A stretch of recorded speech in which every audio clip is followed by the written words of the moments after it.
এইভাবে রাসূল সাল্লাল্লাহু আলাইহি ওয়াসাল্লাম ওনার স্ট্র্যাটেজি নির্ধারণ করতেন। লোকেশন শেয়ার করতেন না। সুবহানাল্লাহ। কোথায় যাবেন বলতেন না, চলো চলো বলে ছুটতেছেন। কোথায় যাবেন উনি জানেন। অ্যাটাক করবেন এই দিকে, ডান দিকে। অ্যাটাক করবেন কোন দিকে?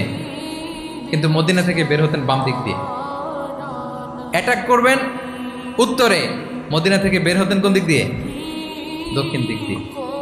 যে রাতে হিজরত করবেন মদিনা উত্তর দিকে, উনি দক্ষিণ দিকে চলে গেছেন গারে সাউরে 3 দিন থেকে আগে, ওরা যাতে বুঝতে না পারে। সুবহানাল্লাহ। এটা ছিল রাসূল সাল্লাল্লাহু আলাইহি ওয়াসাল্লামের ওয়ার স্ট্র্যাটেজি। এবং সবাই যেই পথে মক্কা থেকে মদিনা যায় উনি কিন্তু ওই পথে যাননি। ক্যারাভেনগুলো, কাফেলাগুলো যেই পথে মক্কা থেকে মদিনায় ইউজুয়াল রুট যেটা, যাননি।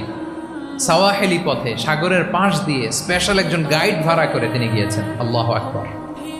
This is call strategy. তাহলে স্ট্র্যাটেজিক লিডারশিপ লাগবে। একজন নেতার স্ট্র্যাটেজিক প্ল্যানিং ঠিক করা লাগবে। এটা তাকে সামনের দিকে আগাতে অনেক সহায়তা করবে।